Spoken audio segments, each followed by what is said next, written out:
کہ اگر کسی شخص کا یہ خیال ہو کہ حضرت ابو بکر، حضرت عمر، حضرت عثمان تمام صحابہ میں افضل ہے، یہ خیال اپنی جگہ 100% درست، لیکن اگر اس شخص کے اس خیال کی وجہ حضرت علی سے کوئی بغض اور عداوت ہو تو وہ شخص مردود ہے۔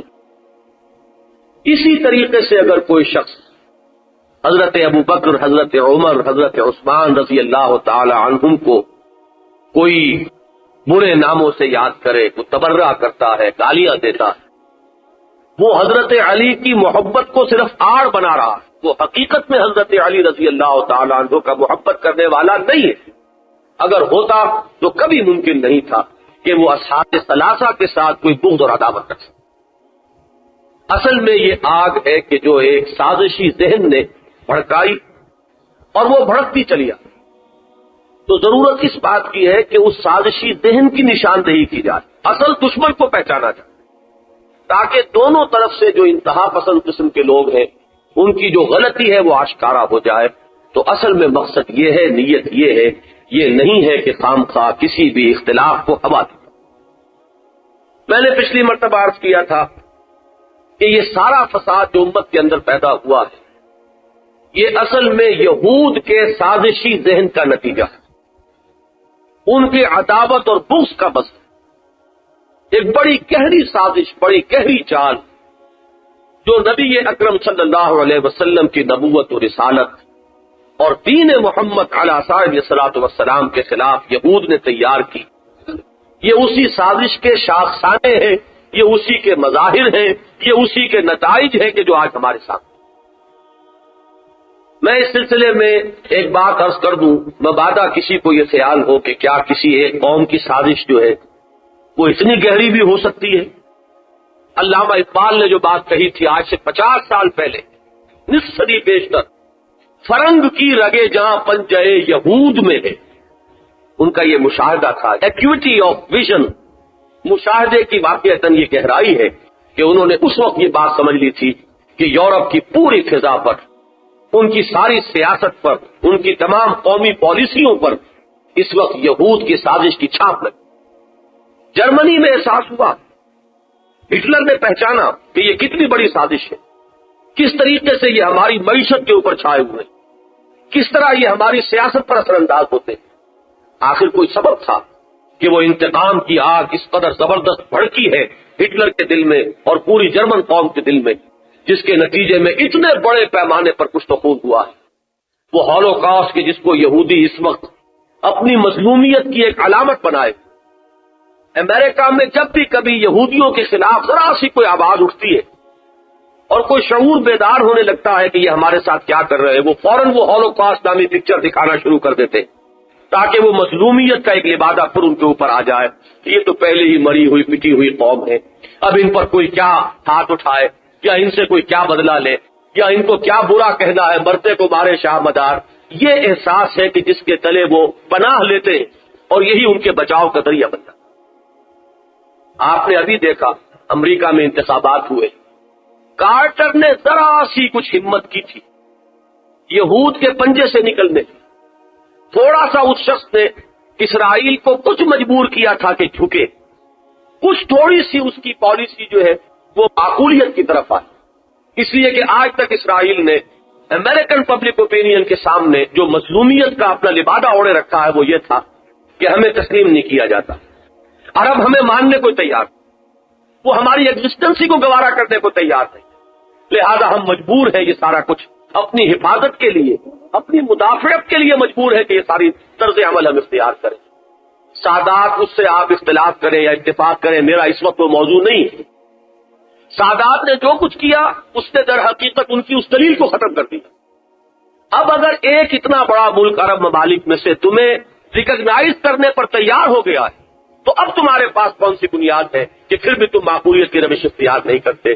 یہ وہ چیز تھی جس کی وجہ سے بیگن کارنر ہوا ہے، اور اسی کی وجہ سے رد عمل جو ہے وہ آپ نے دیکھ لیا کہ کارٹر کا جو حشر ہوا ہے انتخابات میں، آئندہ بھی کئی جو الیکشنز ہیں اس تک اس الیکشن کی صدائے باز تک جو ہے وہ سنائی دے گی، اور کسی صدر کے لیے بڑا مشکل ہوگا کہ وہ یہودیوں کے اثرات کو کسی درجے میں انڈر ایسٹیمیٹ کر سکے۔ تو یہ آج کی دنیا میں ہمیں یہ نظر آ رہا ہے، اتنی بیدار اور چاق و چوبند دنیا، اتنی ہوشیار دنیا، جہاں عام انسان بہت ہی معلومات اس کے پاس ہے، ذرائع معلومات کا ایک طوفان ہے، اس کے باوجود قوموں کے اوپر اس طریقے سے ان کے احساسات پر، ان کی سوچ پر، ان کے نظریات پر ایک قوم اس طرح مسلط ہو سکتی ہے۔ تو آپ سوچئے آج سے پہلے جو کچھ انہوں نے اپنی چالاکیوں اور ہوشیاریوں اور اپنی سازشی مہارت کے ذریعے سے کیا ہے، واقعہ یہ ہے کہ اس کا اندازہ کرنا آسان نہیں۔ میں نے اسی کی مثال کے طور پر پچھلے جمعے میں عرض کیا تھا، ہمارا یہ ایمان ہے حضرت مسیح علیہ السلام کی تعلیم ہرگز وہ نہیں ہو سکتی کہ جو آج مسیحیت کے نام سے پیش کی جا رہی۔ کیا 1% بھی اس کا امکان ہے، 1/1000 بھی اس کا امکان ہے کہ حضرت مسیح علیہ السلام نے تثلیث کی تعلیم دی ہو؟ معاذ اللہ ثم معاذ اللہ ثم معاذ اللہ، اللہ کے پیغمبر، اللہ کے رسول، لیکن وہ کہیں توحید کے سوا کسی اور چیز کی تعلیم دے سکتے تھے؟ لیکن آج دیکھیے کہ ان کی اصل تعلیم کا دنیا میں نام و نشان نہیں۔ تعلیم موجود ہے، اناجیل موجود ہے، میں نے جیسا کہ پچھلی مرتبہ آپ کو بتایا اس میں موجود ہے یہ جملے۔ ہرگز یہ خیال نہ کرنا کہ میں موسیٰ کی شریعت کو ختم کرنے آیا، یہ موسیٰ کی شریعت لاگو رہے گی، قائم رہے گی۔ انجیل بھی موجود، یہ الفاظ بھی موجود، سرمن آف دی ماؤنٹ بھی موجود، لیکن جو شریعت ہے وہ ثابت ہو گئی۔ کس کا کارنامہ؟ اتنے بڑے بڑے کارنامے جنہوں نے کر کے دکھائے۔ میں نے گنوائی تھی آپ کو 4 باتیں کہ ذہن میں رکھیے۔ حضرت مسیح علیہ السلام کے ساتھ معاملہ ان کا کیا رہا؟ جب تک وہ دعوت و تبلیغ میں مصروف رہے، بدترین دشمنی علماء یہود نے کی، انہیں مرتد قرار دیا، انہیں کافر قرار دیا، انہیں جادوگر قرار دیا، ان کو واجب القتل قرار دیا، اور اپنے بس پڑتے تو وہ بہرحال سولی تک پہنچا کر انہوں نے دم لیا۔ اللہ نے جو معاملہ کیا وہ معاملہ مختلف ہے۔ وما قتلوہ وما صلبوہ، اللہ تعالیٰ نے انہیں اٹھا لیا اور ان کا نزول ہوگا۔ ابھی وہ زندہ ہے، ان کی وہ حیات جو ہے اس کا ابھی سلسلہ جاری ہے۔ وہ نزول عیسیٰ کے بعد پھر ان کے اوپر موت جو ہے وہ فطری موت وارد، لیکن یہ کہ انہوں نے تو اپنے بس پڑتے سولی پر چڑھوایا، اور پھر اس کے بعد جب انہوں نے دیکھا کہ ہم تو سمجھے تھے کہ مسیح کے بعد پھر یہ دین جو ہے ان کا یہ ختم ہو جائے گا، نسیہ منسیہ ہو جائے گا، ان کی توقع کے بالکل برعکس جو حواریین حضرت مسیح علیہ السلام سے جن کی تعریف کی ہے قرآن مجید نے سورہ صف میں، وہ لوگ، واقعہ یہ ہے کہ تاریخ انسانی میں محنت اور ایثار اور قربانیوں کی جو مثالیں قائم کی حواریین مسیح علیہ السلام نے، ان کی واقعہ یہ ہے کہ بڑی اونچی شاندار ان کی مثال ہے جو انہوں نے قائم کی۔ اس کے نتیجے میں حضرت مسیح علیہ السلام کا کہ معتقدین کا جب دائرہ بڑھنا شروع ہوا تو اب وہ یہودی سازش جو ہے اس نے ایک پیترا بدلا۔ ایک یہودی عیسائیت کا لبادہ اوڑھتا ہے۔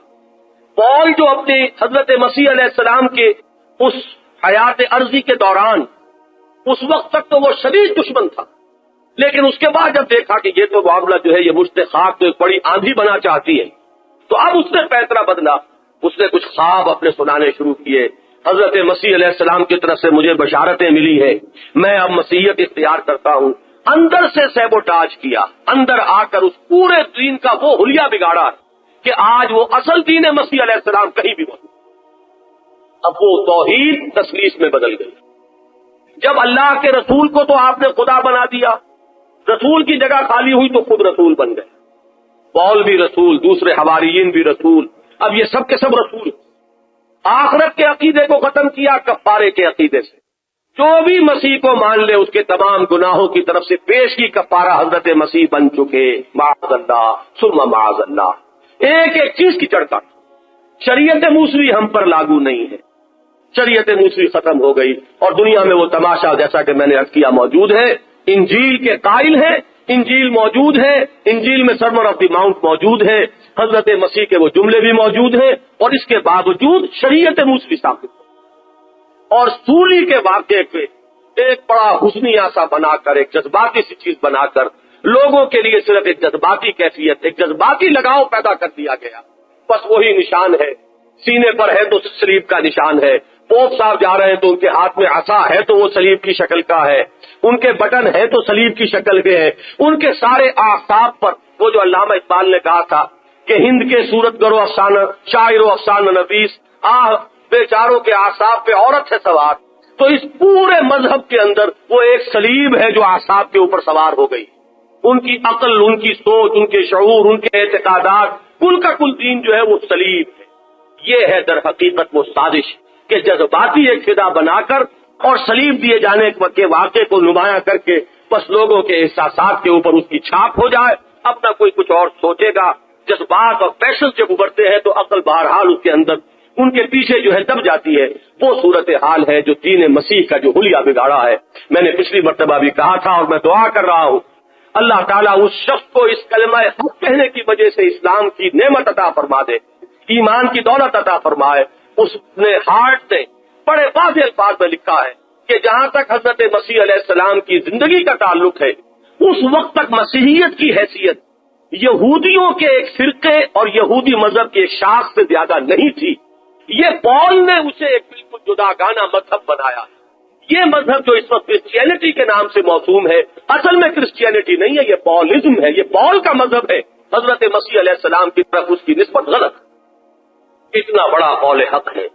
اللہ تعالیٰ اس کی وجہ سے اسے اسلام کی توفیق عطا فرما دے, ایمان کی دولت عطا فرما دے. بہرحال اس مثال کو ذہن میں رکھیے اور یہ بات جان لیجیے کتنی ہی بڑی سازش اسلام کے خلاف یہودیوں نے کی. یہ بات دوسری ہے کہ حضور کی تعلیم دنیا سے بالکل غائب نہیں ہو سکتی, کبھی ممکن نہیں. اس کا اصل سبب ختم نبوت. نبوت ختم ہو چکی ہے. اب اگر حضور کی تعلیم بالکل مست ہو جائے تو کوئی اور نبی تو آنے والا نہیں, کوئی اور رسول آنے والے نہیں, کسی اور کتاب کا نزول نہیں ہے, تو حقیقت کیسے منکشف ہوگی؟ یہ ہے وہ تحفظ کہ جو دین محمدی کو حاصل ہے, جو سیرت محمدی کو حاصل ہے علیہ صاحب صلاۃ والسلام. یہ تحفظ خصوصی نہ ہوتا تو واقعہ یہ ہے کہ یہودیوں کا وار, یہودی سازش جو ہے وہ اس قدر گہری تھی, اتنی کاری تھی. یہ وار اتنا کاری تھا کہ وہی حشر ہو جاتا کہ جو دین مسیح کا ہوا ہے, دین محمد کا بھی, نعوذ باللہ من ذالک. لیکن یہ کہ یہ آخری دین. حضور نے فرمایا انا آخر الرسل وانتم آخر الامم, میں آخری رسول ہوں اور اے مسلمانوں تم آخری امت ہو. یہ تحفظ ہے جو اس امت کو اور اس دین محمدی کو حاصل ہے صلی اللہ علیہ وسلم. ورنہ یہ ہے کہ جتنا کاری وار تھا, واقعہ یہ ہے کہ ان کی ذہانت کی داد دیجیے, if the devil is due, ان کی ذہانت کو تو واقعتاً خراج تحسین ادا کرنا پڑتا ہے کہ اتنا بڑا وار کیا تھا کہ کوئی عجب نہیں تھا کہ اصل جو تعلیم تھی محمد رسول اللہ صلی اللہ علیہ وسلم کی وہ بالکل دنیا سے غائب. اب میں چاہتا ہوں کہ اس چیز کو بھی ذرا سمجھیے. حضور کی حیات طیبہ کے دوران کیا معاملہ رہا یہود کا, ہونا کیا چاہیے تھا, ہوا کیا, ذرا اس کا تجزیہ. ہونا تو یہ چاہیے تھا کہ سب سے پہلے آگے بڑھ کر حضور کی تصدیق کرتے, سب سے پہلے ایمان لاتے محمد رسول اللہ صلی اللہ علیہ وسلم, کتابوں کے ماننے والے, جس میں حضرت حضور کی بعثت کی پیشن گوئیاں, وہ خود منتظر تھے نبی آخر الزماں کا, وہ ذکر کیا کرتے تھے اور انتظار میں تھے کہ اب آخری نبوت اور رسالت کا ظہور ہونے والا ہے. لیکن صرف ایک بات, ان کے غرور, ان کے پندار نفس جو ہے اس پر یہ چیز بڑی گراں گزری, بڑی شاخ گزری کہ وہ ہم میں سے کیوں نہیں ہے. یہ ان ان پڑھوں میں, ان بنی اسماعیل میں, ان امیین میں سے اٹھا دیا. ہم میں سے ہونا چاہیے تھا.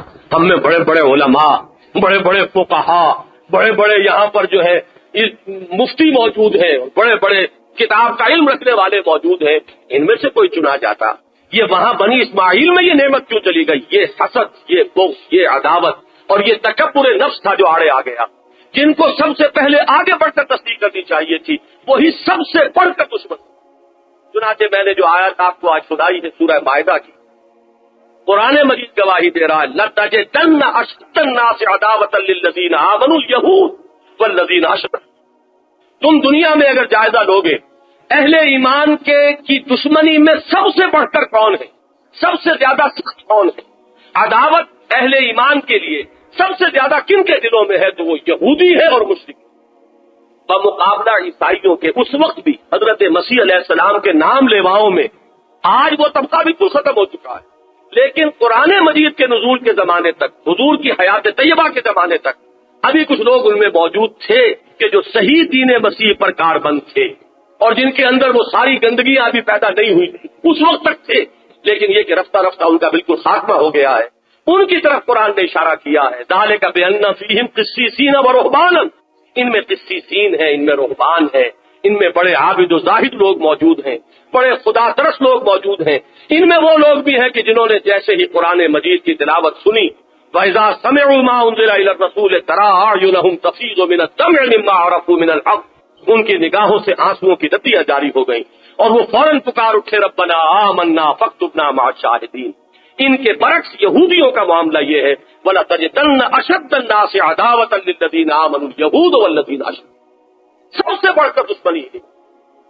ان کی سازشی جو ذہن کا ایک نمونہ قرآن مجید بتاتا، انہوں نے مدینے میں، اب دادا کیجئے کہ ان کی ذہانت کتنی دور کی بات انہوں نے سوچی، آپس میں ایک مشورہ کر کے ایک سازش تیار کی کہ یہ جو محمد صلی اللہ علیہ وسلم اور ان کے ساتھیوں کی ایک ساکھ بن گئی ہے، جو کوئی حضور پر ایمان لے آتا ہے وہ واپس نہیں آتا، مار دو، کاٹ دو، اس کی بوٹی بوٹی علیحدہ کر دو، لیکن وہ اس ایمان کو چھوڑنے کے لیے تیار نہیں۔ اس کی وجہ سے ساکھ بن گئی ہے ایمان کی، اور محمد کی صلی اللہ علیہ وسلم اور اہل ایمان کی اس ساکھ کو ختم کرنے کے لیے ایک طریقہ اختیار کرو۔ کچھ لوگ صبح کے وقت ایمان لے آئے، اعلان کرتے ہم ایمان لے آئے، اور شام کو مرتد ہو جائیں، انکار کرتے اسلام سے، کہہ دے کہ ہم نے تو اندر جا کر دیکھ لیا کچھ نہیں ہے، گندی ہے اندر، لہذا ہم تو واپس آ گئے۔ اس طریقے سے وہ ساکھ ختم ہو جائے، وہ جو روب ہے، وہ جو دھاک بیٹھ گئی ہے مسلمانوں کی اور ایمان کی، اس کو ہم ختم کر سکیں گے۔ اس کا اشارہ قرآن مجید کر رہا ہے سورہ آل عمران میں، وَقَالَتْ طَائِفَةٌ مِّنْ أَهْلِ الْكِتَابِ آمِنُوا بِالَّذِي أُنزِلَ عَلَى الَّذِينَ آمَنُوا وَجْهَ النَّهَارِ وَاكْفُرُوا آخِرَهُ لَعَلَّهُمْ يَرْجِعُونَ۔ اور اہل کتاب کے ایک گروہ نے یہ سازش تیار کی، یہ طے کیا کہ جس چیز پر اہل ایمان لا رہے ہیں، یعنی قرآن مجید اور محمد الرسول اللہ صلی اللہ علیہ وسلم کی رسالت، صبح کے وقت اس پر ایمان کا اعلان کرو اور شام کو کفر کا اعلان کر دو، تاکہ یہ بھی کچھ لوٹے۔ اندر جا کر کچھ کو تو کھینچ لاؤ گے ساتھ واپس، کچھ کے دل میں تو وسوسہ پیدا کر ہی آؤ گے کہ آخر یہ لوگ آئے تھے بیچارے، اسلام میں داخل ہوئے تھے، انہوں نے اندر کوئی برائی دیکھی ہی ہوگی نا، کوئی نہ کوئی چیز ان کے علم میں آئی ہوگی۔ سادہ لوح لوگوں کے دلوں کے اندر کوئی نہ کوئی خیال پیدا کر دینا، کوئی وسوسہ پیدا کر دینا مشکل نہیں ہوتا۔ نیک لوگ جو ہے وہ عام طور پر ایسے چالاک لوگوں کے اعلی کار بن جاتے ہیں، وہ اپنی شرافت اور مروت میں یہ نہیں سمجھتے کہ یہ جھوٹ بول رہا ہوگا، یہ دھوکہ دے رہا ہوگا۔ ہر شخص اپنے اوپر قیاس کرتا ہے، وہ اپنے باطن میں جھانکتے ہیں کہ کیا میں اتنا بڑا جھوٹ بول سکتا ہوں، تو اسی کی توقع وہ دوسروں سے بھی نہیں کرتے کہ اتنا بڑا جھوٹ کیا بولیں گے، کیا محمد پر تہمت لگائیں گے صلی اللہ علیہ وسلم۔ لیکن انہوں نے اس سادگی کو استعمال کیا، ایکسپلائٹ کیا، اور یہ سازش تیار کی صبح ایمان لاؤ اور شام کو مرتد ہو جاؤ، تاکہ یہ دھاک جو بیٹھی ہوئی ہے یہ ختم۔ یہ آپ کو معلوم ہے کہ جو نفاق کا پودا لگا ہے مدینے میں، وہ یہود کے زیر اثر، ان کے جن جن لوگوں سے تعلقات زیادہ تھے، آخر 5 قبیلے مدینے میں رہتے تھے، اوس اور خزرج، یہ 2 تو ہیں قحطانی عرب ہیں، اور 3 قبیلے وہاں یہود کے تھے، بنو قینقاع اور بنو نذیر اور بنو خزرج، بنو قینقاع اور بنو نذیر اور بنو قریظہ، یہ 3-5 قبیلوں کے آپس میں بڑے گہرے روابط تھے، تعلقات تھے۔ اب ظاہر بات ہے کہ جن سے دوستیاں تھی، جن سے کوئی ملنا جلنا تھا، یہ انہی حلقوں کے اندر وسوسہ اندازی کرتے رہتے، ان کے اندر اپنے خیالات، طرح طرح سے شبہات پیدا کر دینا، انہیں اپنے پروپیگنڈے کا ایک نشانہ بنا لینا۔ یہ وہ تدبیر تھی کہ جس کے نتیجے میں وہ ایک حلقہ انہوں نے اپنے گرد کریٹ کر لیا تھا، جنہیں ہم منافقین کے نام سے جانتے، انہی کے زیر اثر یہ اصل جو پودا پروان چڑھا ہے، یہ یہودیت کے زیر اثر پروان چڑھا۔ پھر یہ کہ حضور کے ساتھ پوری مکی زندگی میں آپ کو معلوم ان کا طرز عمل یہ رہا کہ کوئی کامیابی، حالانکہ حضور نے، واقعہ یہ ہے کہ تدبر اور پیش بینی اور معاملہ فہمی کا شاہکار ہے یہ حضور کا، کہ حضور نے مدینے میں آتے ہی یہودیوں سے معاہدے کر لیے، معاہدوں میں انہیں جکڑ لیا، لیکن پھر جس طرح وہ معاہدوں کی خلاف ورزیاں کرتے رہے، جیسے غداریوں کا ارتکاب کرتے رہے، جیسے وہ سازشیں کرتے رہے حضور کے خلاف، خود تو کبھی سامنے میدان میں آ کے مقابلہ نہیں کر سکے، لیکن یہ کہ ان کو چڑھا لائے، ان کو بھڑکا لائے، انہیں امیدیں یہ دلائیں کہ ہم اندر سے تمہارے ساتھ دیں گے، ہم اندر سے حملہ کریں گے، تم باہر سے حملہ کرنا، بس محمد کا اور ان کے ساتھیوں کا صلی اللہ علیہ وسلم خاتمہ کر دیں گے۔ یہ پوری مدنی زندگی میں آپ کو یہ تاریخ نظر آئے گی۔ یہی وجہ ہے کہ یہ 2 قبیلے وہاں سے جلا وطن کیے گئے، اور ایک قبیلے کے معاملے میں تو بہت سخت سزا نبی اکرم صلی اللہ علیہ وسلم نے ان کو دی، اگرچہ وہ سزا حضور نے نہیں دی، انہوں نے خود طے کیا تھا کہ ہم اپنا قصور مانتے ہیں، ہم نے غداری کی ہے، ہم نے معاہدے کی خلاف ورزی کی ہے، اور ہم حضرت سعد ابن معاذ کو معین کرتے ہیں اپنی طرف سے کہ جو حکم وہ جو دے دیں، جو فیصلہ کر دیں، ہمارے لیے جو سزا تجویز کرے وہ ہمیں منظور ہے۔ انہیں یہ خیال تھا کہ یہ ہمارے ساتھ تعلقات ان کے پرانے ہیں، کچھ نہ کچھ طرفداری کریں گے۔ حضرت سعد ابن معاذ رضی اللہ تعالی عنہ نے کتاب کھول کر تورات ان کے سامنے رکھ دی۔ اس نقض عہد کی یہ سزا ہے تورات کی روح سے، کوئی سزا میں تمہارے لیے تجویز کرتا ہوں۔ اب ان کے لیے کوئی اس کے سوا چارہ کار نہیں تھا کہ انہوں نے ماننا پڑا کہ جتنے جنگ کے قابل مرد تھے ان کے وہ قتل کیے گئے۔ بہت بڑی سخت سزا ہے جو محمد الرسول اللہ صلی اللہ علیہ وسلم کے ہاتھوں قبیلے کو ملی ہے، لیکن جیسا کہ میں نے عرض کیا اس کا جو بھی اس کی ذمہ داری ہے وہ حضور پر نہیں آتی، وہ خود ان پر، کہ ان کے مقرر کردہ حکم نے ان کی شریعت کے مطابق فیصلہ دیا اور محمد الرسول اللہ صلی اللہ علیہ وسلم نے صرف اس کو نافذ کیا۔ بہرحال یہ تو ہوا زندگی میں۔ اس کے بعد جو معاملہ ہے وہ ہے سب سے زیادہ سوچنے کے قابل۔ اللہ تعالیٰ نے حضور کو کامیابی عطا فرمائی، کامیابیوں پر کامیابیاں، یہ ان کے دلوں کے اندر جلن ہے۔ یہ لوگ سخت جو ہے اپنے ایک محسوس کر رہے ہیں کہ یہ کیا ہو رہا ہے۔ مدینے سے نکل گئے، خیبر کو اپنا اڈا بنایا، وہاں بھی نبی اکرم صلی اللہ علیہ وسلم نے ان کا پیچھا کیا۔ حضرت عمر فاروق کے زمانے میں انہیں جزیرہ نما عرب سے بالکل نکال دیا گیا۔ حضور کی آخری ہدایت یہ تھی کہ لا تجتمعوا فی العرب فی الجزیرۃ دینان، اب اس جزیرۃ العرب میں دو دین جمع نہیں ہوں گے، ایک ہی دین رہے گا۔ لہذا حضرت عمر فاروق رضی اللہ تعالیٰ عنہ نے حضور کے اس حکم پر عمل کرتے ہوئے انہیں جزیرہ نما عرب سے باہر نکال دیا۔ اب وقت آیا سازش کا، شکست تو کھا گئے، اب اسلام کو غلبہ ہو گیا۔ وہ جو میں نے ایک قول کسی کا نقل کیا تھا کہ جہاں تک یونانی بہادری کا تعلق ہے وہ تو ختم ہو گئی، لیکن یونان کی چال بازی جو ہے اب اس کا وہ بروئے کار آئے گی۔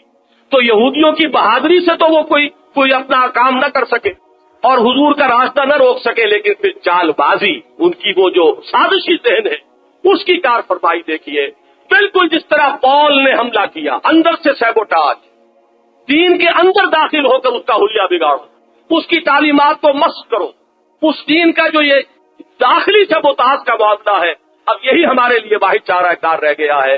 صنعاء سے چلتا ہے کہ یہودی عبداللہ ابن سبا اس کا نام، اور وہ شخص جو ہے وہ ایک سازش تیار کرتا ہے، اس نے کچھ نئے نئے عقیدے کھڑے۔ یہ جان لیجئے ایک بات، دنیا میں ہمیشہ سازشی ذہن کے لیے مجھ سے ایک سوال بھی کیا گیا تھا، میں اس کا جواب دے رہا ہوں اصل میں، کہ کیا وجہ ہے کہ اس نے یہی راستہ اختیار کیا، حضرت علی رضی اللہ تعالیٰ عنہ کی ذات ہی کو کیوں اس نے اپنا نشانہ بنایا ہے، اپنی سازش کا تانا بانا ان کی شخصیت کے گرد کیوں اس نے بنا؟ اس کی وجہ سمجھ لیجئے، دنیا میں جب بھی کہیں سازش کہیں کی جائے گی کوئی نہ کوئی ایگزسٹنگ میٹیریل ہوگا جس کو کہ وہ سازشی ذہن اختیار کرتا ہے، کوئی چیز تو ہونی چاہیے، آخر سارا کچھ تو وہ لا کر نئی اثر نو کو پیدا نہیں کر سکتے۔ جیسے کہ حضور کی حیات طیبہ کے دوران اوس اور خزرج کے درمیان جو پرانی دشمنی ہوا کرتی تھی، یہ یہودی انہی کو بھڑکاتے تھے، منافق یاد دلا دیتے تھے اوس اور خزرج، یہ اوس اور خزرج دونوں ایمان لے آئے، ان کی یہ پشت ہا پشت سے جو دشمنی تھی وہ اخوت دینی میں تبدیل ہو گئی۔ سورہ آل عمران میں اللہ تعالیٰ نے اپنا بڑا احسان جتایا کہ اللہ تعالیٰ نے تمہارے دلوں کے اندر محبت پیدا کر دی، فاصبحتم بنعمتہ اخوانا، اے اوس اور خزرج کے لوگوں تم تباہی اور ہلاکت کے دہانے تک پہنچ چکے تھے، کنتم علی شفا حفرۃ من النار فانقذکم منہا، جنگ بعاث ان کے ہاں جاری رہی تھی جو نسلاً بعد نسلاً چلتی رہی اور دونوں قبیلے تقریباً ختم ہونے پر آ گئے۔ وہ دو قبیلے تھے، آخر پرانی یادیں جب تازہ ہوتی ہیں تو زخم ہرے ہو جاتے ہیں، وہ پرانی دشمنیوں کو یاد دلا دیتے، کہیں پرانا شعر پڑھ دیا، اب وہ اوس والوں کے حق میں ہے تو وہ خزرج والے جو ہے ان کے کان کھڑے ہو گئے، خزرج والوں کی شجاعت کی تعریف ہوئی تو اوسی جو ہے اس کے دل پہ بہرحال کوئی چوٹ لگی، پرانے زخم تو ہیں، منجمل ہو گئے، ان کے نشانات تو ہیں۔ حضور کی حیات طیبہ میں کئی مرتبہ ایسا ہوا کہ تلواریں نکل آتی تھی، وہ تو حضور کی شخصیت مبارکہ موجود تھی، حضور تشریف لاتے تھے اور معاملہ رفع دفع ہو جاتا۔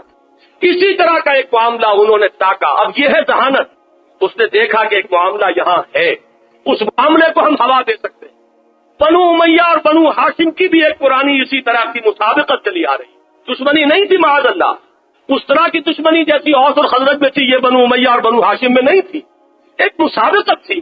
مسابقت جو ہے وہ دنیا میں کہاں نہیں ہوتی، دو سگے بھائیوں میں ہوتی ہے، وہ اس سے آگے نکلنا چاہتا ہے، وہ اس سے آگے نکلنا چاہتا ہے۔ مسابقت خیر میں بھی ہوتی ہے، مسابقت دنیا میں بھی ہوتی ہے، خیر میں مسابقت کو تو دین میں بھی بہت سی اس کی طرف توجہ دلائی گئی، سابقوا الی مغفرۃ من ربکم، دوڑو ایک دوسرے سے آگے نکلو، فاستبقوا الخیرات، نیکیوں میں ایک دوسرے سے آگے نکلو۔ ابو جہل کا جملہ بھی آپ نے کبھی سنا ہوگا، حالانکہ وہ بنو امیہ میں سے نہیں ہے، یہ ذہن میں رکھیے، لیکن یہ کہ قریش کے مختلف گھرانوں کے مابین مسابقت تھی، اس مسابقت کی ایک علامت اس کا قول ہے۔ اس سے جب پوچھا گیا کہ تمہارے خیال میں کیا محمد جھوٹ بولتے ہیں، معاذ اللہ، انہوں نے کہا نہیں، انہوں نے کبھی جھوٹ نہیں بولا، میں کبھی یہ نہیں کہوں گا کہ وہ جھوٹ بولتے ہیں۔ تو پھر ایمان کیوں نہیں لے آتے ان پر؟ تو اس نے کہا کہ بات اصل میں یہ ہے کہ ہمارے اور بنی ہاشم کے درمیان مسابقت چل رہی تھی۔ اس کے بعد جو وہ بات کہتا ذرا اس مسابقت کو نوٹ کیجئے۔ انہوں نے لوگوں کو کھانے کھلائے، ہم نے ان سے بڑھ کر کھلائے، انہوں نے مسافروں کی خدمت کی، ہم نے ان سے بڑھ کر کی۔ یہ مسابقت تھی جو چل رہی تھی۔ اب اگر تم ان کی نبوت مان لیں تو ہم تو ہمیشہ کو غلام ہو جائیں گے، یہ میں ماننے کو تیار نہیں۔ اس نے صاف تسلیم کر لیا، میرا کبر جو ہے، میری انانیت جو ہے وہ تسلیم نہیں کر رہی، ورنہ میں محمد کو جھوٹا نہیں کہتا صلی اللہ علیہ وسلم۔ اس نوع کی مسابقت تھی بنو امیہ میں بھی، بنو ہاشم میں بھی، دونوں زوردار قبیلے تھے۔ اب یہ اللہ تعالیٰ کی حکمت ہے، اس کا فیصلہ ہے، اس سے کون لڑے گا کہ عبد المطلب کے بعد، حضور کے دادا کے بعد بنو ہاشم میں کوئی زبردست شخصیت نہ رہی۔ زبیر بن عبد المطلب ایک شخصیت ایسے تھے جنہوں نے بنی ہاشم کی سرداری کچھ دیر تک قائم رکھی۔ اس کے بعد یہ ابو طالب کے پاس آ گئے، ان کی شخصیت ویسی نہ تھی، نہ ان کے پاس وہ اتنی دولت تھی، نہ ان کی وہ حیثیت تھی، لہذا رفتہ رفتہ وہ سیادت جو ہے وہ بنو امیہ کی طرف منتقل ہو گئی۔ جیسا ہوتا ہے گھرانوں میں، کبھی کوئی گھرانہ جو ہے زیادہ طاقتور ہے، کبھی کوئی گھرانہ جو ہے وہ زیادہ طاقتور ہو گیا۔ اب اس کی وجہ سے کچھ تھوڑا سا خیال، کہیں احساس تھا، کہیں موجود تھا، اس خیال کو تاکا ہے عبداللہ ابن سبا نے۔ اوس اور خزرج کی دشمنی کو وہ یہودی ایکسپلائٹ کرتے تھے اور منافقین ایکسپلائٹ کرتے تھے حضور کی حیات طیبہ کے دوران، اور یہ بنو ہاشم اور بنو امیہ کی جو تھوڑی بہت مسابقانہ کوئی چشمک آپس میں تھی، اس کو انہوں نے نشانہ بنایا، اس کو ہوا دینی شروع کی۔ اور سب سے بڑھ کر میں جو عرض کروں گا وہ یہ، حضرت علی کی ذات کو انہوں نے اصل نشانہ بنایا۔ حضرت علی کے بارے میں حضور کا ایک قول ملتا ہے صلی اللہ علیہ وسلم کہ اے علی، تم پر بھی وہی ظلم ہوگا جو حضرت مسیح علیہ السلام پر ہوا۔ ایک جماعت تمہارے عقیدت میں ظلم کرے گی اور ایک جماعت، ایک گروہ جو ہے وہ تمہاری دشمنی میں انتہا کو پہنچ جائے۔ بالکل وہ معاملہ جو حضرت مسیح علیہ السلام کے ساتھ ہوا۔ حضرت علی رضی اللہ تعالیٰ عنہ کی شخصیت کو انہوں نے تاکا، یہ ہے ایک شخصیت، معاذ اللہ ثم معاذ اللہ، اس میں کوئی دخل حضرت علی رضی اللہ تعالیٰ عنہ کی سوچ کو یا ان کے ارادے کو نہیں ہے۔ اگر ایسا آپ کہیں گے تو پھر حضرت مسیح پر بھی تہمت لگائیے، معاذ اللہ ثم معاذ اللہ۔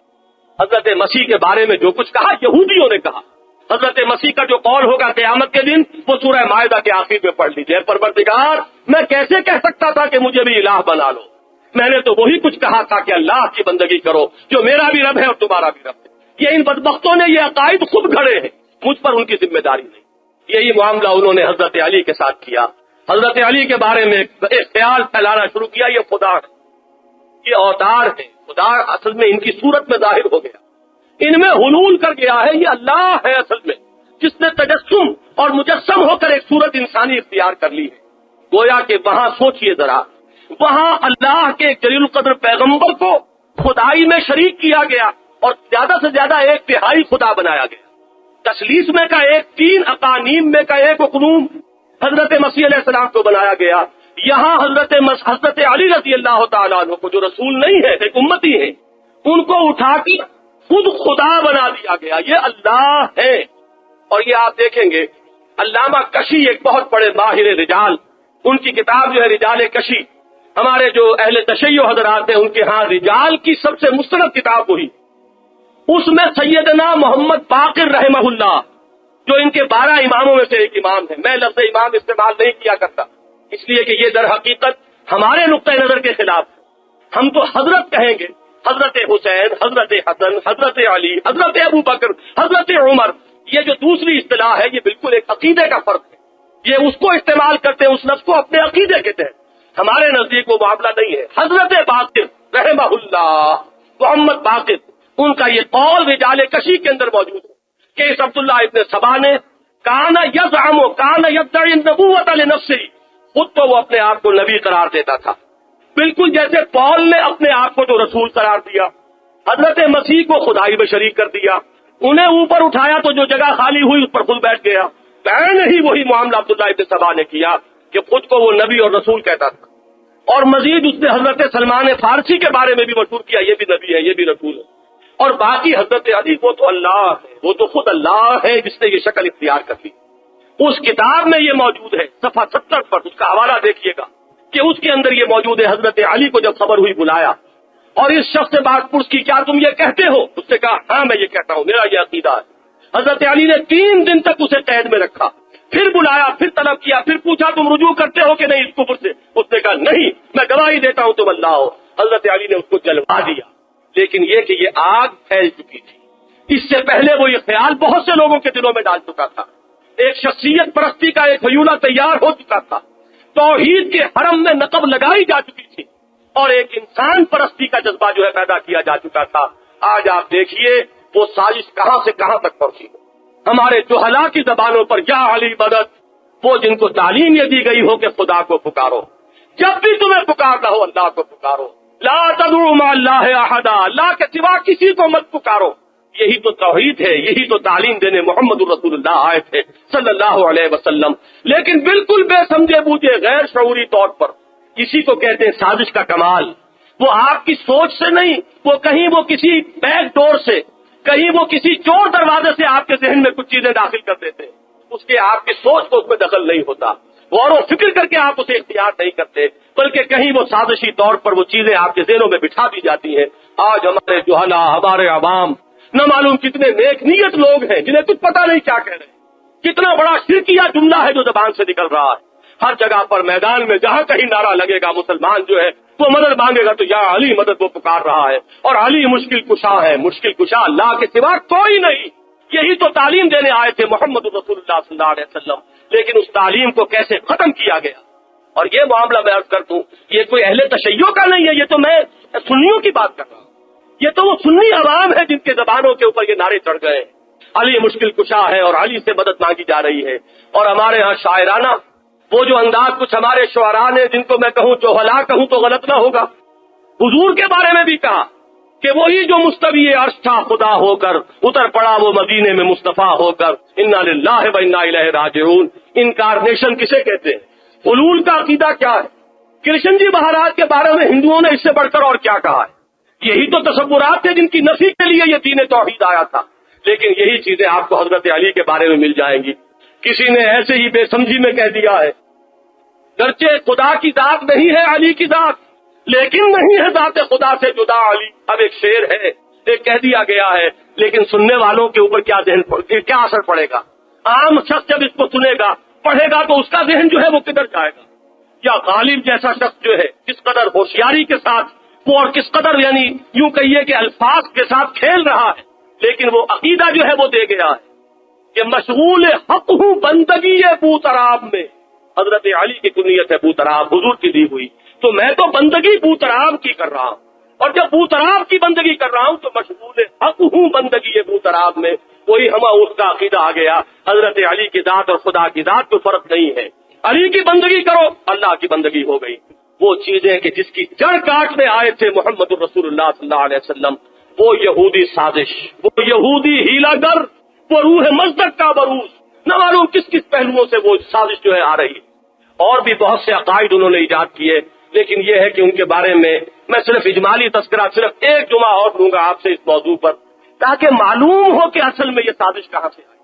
یہ دین محمدی کے خلاف سازش ہے، اس میں لوگ کچھ سمجھ بوجھ کر، کچھ اپنی شرارت نفس کی وجہ سے، کچھ بے سمجھے بوجھے لا علمی کی وجہ سے بہ گئے، اور نتیجہ یہ ہے کہ امت منقسم ہے، انتہا پسندی بھی آ گئی ہے، کوئی انہیں گالیاں دے رہا ہے تو کوئی پلٹ کر انہیں گالی دے رہا ہے۔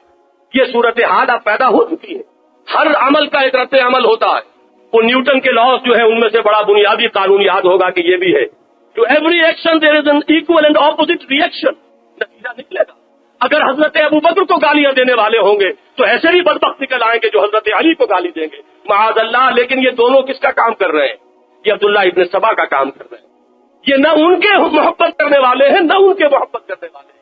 ان کے نتیجے میں در حقیقت زد کہاں پڑ رہی ہے؟ وہ محمد الرسول اللہ پر پڑ رہی ہے صلی اللہ علیہ وسلم، اس لیے کہ دونوں ان کے پیارے ہیں، دونوں ان کے ساتھی ہیں، دونوں نے ان کا فیض صحبت اٹھایا ہے، دونوں نے ان سے تربیت حاصل کی ہے۔ ان دونوں کو گالی جو دی گئی تو وہ گالی در حقیقت محمد الرسول اللہ صلی اللہ علیہ وسلم کو دی جا رہی ہے۔ صرف یہ ہے کہ حضور کی ذات اس قدر بلند و بالا ہے، اتنی شک و شبہ سے اونچی ہے اور اتنا اللہ تعالیٰ کی طرف سے حفاظت خصوصی کا اہتمام ہو گیا ہے، اس لیے کہ وہ آخری رسول ہے کہ ان کو گالی نہیں دے سکتے، ان کی بجائے ان کے صحابہ کو، ان کے تربیت دیے ہوئے لوگوں کو گالیاں دی جا رہی ہیں، لیکن نتیجہ تو در حقیقت وہی نکل رہا ہے کہ جو حضور کو گالی دینے سے نکلتا۔ قرآن کی تعلیم تو یہ تھی کہ اے مسلمانوں، یہ جو مشرک ہیں، ان کے جو یہ مزعومہ معبود ہیں، خیالی معبود، ان کی کوئی حقیقت نہیں، ان کو بھی گالی مت دو، مبادا وہ پلٹ کر حمیت کے اندر وہ اللہ کو گالی دینے لگے، تم اپنے اس غلط طرز عمل کی وجہ سے انہیں اللہ کو گالی دینے پر ابھار دو گے۔ یہاں یہ ہے کہ دونوں طرف ہمیں وہ انتہا نظر آ رہی ہے، تو اللہ تعالیٰ اس انتہا پسندی سے بچائے اور اصل حقیقت کو دیکھنے کی توفیق عطا فرمائے، اصل دشمن کو پہچاننے کی توفیق عطا فرمائے، تاکہ اس کے ہتھ کنڈوں سے باخبر ہو کر ہم اپنے آپ کو محفوظ رکھ سکیں۔ بارک اللہ لی و لکم فی القرآن العظیم و نفعنی و